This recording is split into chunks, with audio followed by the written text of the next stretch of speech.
Dear friends, welcome back to Janaki Tutorials. So last ನೆನ್ನೆ ತಾನೇ K SET result ಬಂತು. ಅದೇ ಥರ ಕಟ್ ಆಫ್ ಕೂಡ ಅನೌನ್ಸ್ ಮಾಡಿದರು. At the first time K E ಎದೊಳಗಡೆ ಏನು ಅಂದರೆ ಕೆ ಸೆಟ್ ಎಕ್ಸಾಮ್ ರಿಸಲ್ಟು ಒಂದೇ ಮಂತ್ ನಡೆದಿರೋದು, ಅದೇ ಥರ ಒಂದೇ ಮಂತೆ ಕೆ ಸೆಟ್ ಕಟ್ ಆಫ್ ಕೂಡ ರಿಲೀಸ್ ಮಾಡಿದ್ದಾರೆ. ಹೌದಾ, really hands off that. Then ಇವಾಗ ನೆಕ್ಸ್ಟ್ ಸ್ಟೆಪ್ ಏನಪ್ಪ ಅಂತಂದರೆ ಡಾಕ್ಯುಮೆಂಟ್ ವೆರಿಫಿಕೇಷನ್ಗೆ ಕರೀತಾರೆ. ಯಾರೆಲ್ಲ ಕೆ ಸೆಟ್ನ ಪಾಸ್ ಆಗಿದ್ದೀರಾ ಅವರಿಗೆಲ್ಲ ಕಂಗ್ರ್ಯಾಚುಲೇಷನ್ಸ್ ಅಂತ ಹೇಳ್ತಾ, ಅದರ ಜೊತೆಗೆ ಕೆ ಸೆಟ್ ಯಾರಿಗೆಲ್ಲ ಕ್ಲಿಯರ್ ಆಗಿಲ್ಲ ಅಲ್ವಾ ಅವರೆಲ್ಲ ನೆಕ್ಸ್ಟ್ ಟೈಮ್ ಇನ್ನು ಇದಕ್ಕಿಂತ ಜಾಸ್ತಿ ಮಾರ್ಕ್ಸ್ ತೊಗೊಂಡು ಕ್ವಾಲಿಫೈ ಆಗಲಿ ಅಂತ ಹೇಳಿ ನೆಕ್ಸ್ಟ್ ನಾವು ಇಲ್ಲಿ ನೋಡ್ತಾ ಬರೋಣ ನೋಟಿಫಿಕೇಷನ್ನ. ಅದಕ್ಕಿಂತ ಬಿಫೋರು ನಮ್ಮ ಚಾನಲ್ನ ಫಸ್ಟ್ ಟೈಮ್ ನೋಡ್ತಾ ಇದ್ದರೆ ಮರೀದೆ ಸಬ್ಸ್ಕ್ರೈಬ್ ಮಾಡಿ. ಸರಿ, ಓಕೆ, ಇವಾಗ ಏನೋ ರಿಸಲ್ಟ್ ಬಂತಲ್ಲ, ನೆಕ್ಸ್ಟ್ ಏನು ಮಾಡ್ತಾರೆ ಅಂತಂದರೆ ಕೆ ಎ ಕಡೆಯಿಂದ ಈ ಥರ ಒಂದು ನೋಟಿಫಿಕೇಷನ್ ಬರುತ್ತೆ.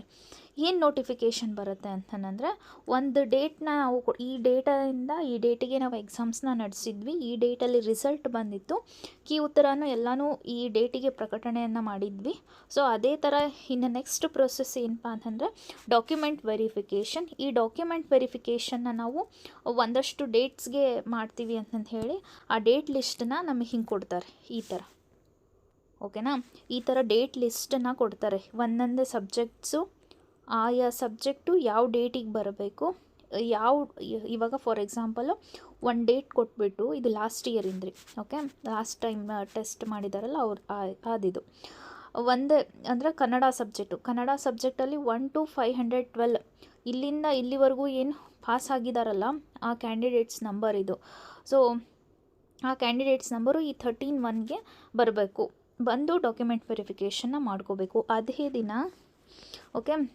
ದಿನ ಸೋಷಿಯಾಲಜಿ 1 to 221, ಫಿಸಿಕಲ್ ಸೈನ್ಸು ಮತ್ತು ಮ್ಯಾನೇಜ್ಮೆಂಟ್ನವರು ಇಷ್ಟು ಜನ ಅಂದರೆ ಇಲ್ಲಿ ಮೇಲ್ಗಡೆ ಟೈಮಿಂಗು ಕೊಟ್ಟಿದ್ದಾರೆ, 9 to 10, 10 to 1, 2 to 4:30 ಅಂತಂದು ಹೇಳಿ.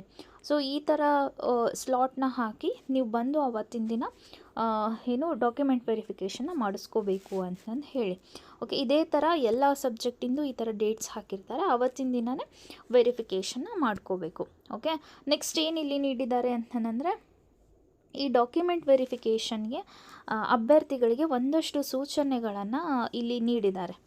ಓಕೆನಾ, ಸೊ ಈ ಸೂಚನೆ ಏನಂದರೆ ಬರ್ತಿರ್ಬೇಕಾದ್ರೆ ಏನೇನೆಲ್ಲ ತರಬೇಕು ಏನು ಅಂತಂದು ಹೇಳಿ ಇಲ್ಲಿ ನೆಕ್ಸ್ಟ್ ಪೇಜಲ್ಲಿ ನೀಡಿದ್ದಾರೆ.